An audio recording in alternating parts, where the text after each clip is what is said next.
Oh, hey, I didn't see you there. Hi, welcome to Mac Music Review. Today we're going to be looking at the album The Generous Mr. Lovewell by MercyMe, and this is the album cover. The Generous Mr. Lovewell was released in the year 2010, and I don't think it was even released on a label, which is interesting because at this point MercyMe was already like a legendary Christian contemporary music band. They already had several hit songs. Their first album was the one with I Can Only Imagine on it. Almost There, which had I Can Only Imagine, which is the most successful Christian contemporary music song of all time. I'm pretty sure it's either that or Oceans by like Hillsong United or whatever.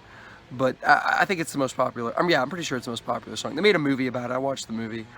Anyway, this album was also extremely successful with 3 big hits. The song Move, which is a jam and upbeat, fun song, and then All of Creation, which is more worshipful and slow, and Beautiful, another song that's kind of more worshipful and slow, but it starts off slow and then it gets a little bit faster. But all 3 of these are really, really big hit songs in the world of Christian contemporary music, especially if you grew up listening to it in the 2010s. They played on these songs on repeat throughout the 2010s. And, you know, very popular, well-known songs if you listen to Christian contemporary music. It's fair to say, I believe, that all of these songs are kind of really good in their own ways. Like, Move is just a jam. It's just a really fun song. All of Creation and Beautiful. Beautiful is a really beautiful song with the music and the progression and the lyrics. And then All of Creation is a song that just stirs your soul to just let out a hallelujah. I mean, it's one of those kind of songs. But does the rest of the album really hold up to these, like, to the quality of the hits? Well, let's just jump into the track list and try to answer that question. The song This Life, the first song on the album, opens up with these extremely outdated electronic music. This was the year 2010. And it just sounds really outdated, and it's like, oh, this is going to be bad.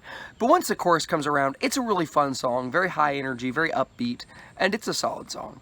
And then The Generous Mr. Lovewell is a huge highlight on this album. It's extremely memorable because it tells this story. It's actually a story song, which is something you don't usually get in Christian contemporary music, you know, songs with more of a narrative.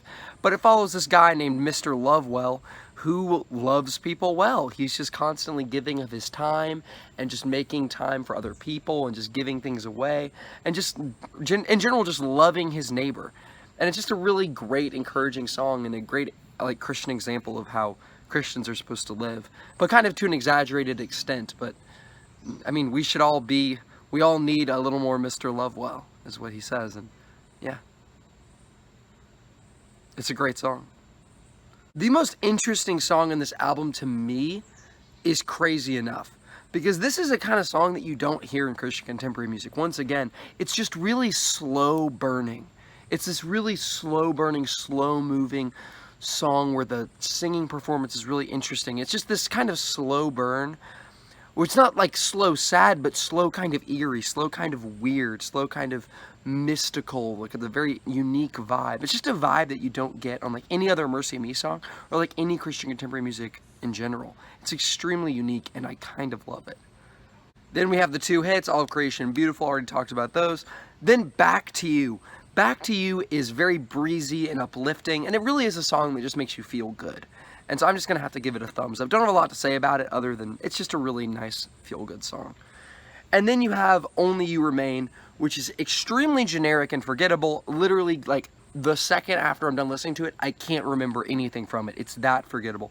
It follows more of the trend that's really popular in Christian contemporary music, which is worship Christian contemporary music, where it's like Christian contemporary music infused with worship music, so it's really slow, and where like everything sounds the same. The lyrics are really worshipful, and it's just really not that great. Free has really generic lyrics, but I can respect the energy that this song builds to. This song really is a building song. Like, you have like the chorus, but the chorus like really blossoms and explodes in the second time the chorus plays. And you know, it's a solid song. It's not great because of the generic lyrics, but it's solid. Won't You Be My Love is one of the most ambitious songs MercyMe has ever created. Lyrically and, I mean, I don't know musically. Lyrically, it like takes the perspective of like a child in Africa who's like a Christian, and it tells him, it's like him like crying out to us to like be more caring and loving towards people like that, people who are in bad situations, people from other countries. But then it jumps around and it does it from different perspectives, and like it's honestly the narrative of the song. I was like reading the lyrics and it was like hard to follow. And this song really just bites off more than it can chew. Like, I think it's too ambitious lyrically. Like, it's asking like too much, and it's just, it's not sticking to one consistent narrative, and it just bounces around, and it just honestly becomes confusing and not great, in my opinion. And then the song, I mean, the album ends with the song, This So-Called Love, which is fascinating. And it's not actually a song, it's more like an outro. It's only like a minute long. But in the song, he basically talks about love, and he says, if all of this love is absent of Jesus, if Jesus isn't in our hearts, if we don't love Jesus and we don't follow and believe in Jesus, then all this love is basically pointless. It's meaningless. Which is a very bold thing to say. But, I mean, I don't know if that's exactly true. I mean, it's hard to say that's even true. It's hard to admit that, as a Christian, it's hard to admit that that's true if it is true, because that's just a hard truth. But that's how they decide to end the album, on kind of a downer note. And it's kind of like the way they say it is also kind of dark and moody. It's really interesting. All in all, Mr. Lovewell, the generous Mr. Lovewell, has more balls than most Christian contemporary music albums. It is willing to take more risks. It's got more personality with songs like The Generous Mr. Lovewell. It's got more, like, I mean, the fun songs are not necessarily unique, but they work pretty well. Crazy Enough is a very unique direction. The ending is very unique. The last song is ambitious, but in a bad way. And all in all, the album has a lot of hits, but lyrically, it's really not that great, honestly. I mean, it's positive, it's uplifting, but it's not usually anything, like, super impressive or super great. Occasionally, like, All of Creation and Beautiful have really good lyrics, but, you know, it's a solid album. This is a very solid Christian contemporary music album. I'm not going to say it's amazing or great, but it is very, very good, and I'm going to give it a 3.5 star rating out of 5.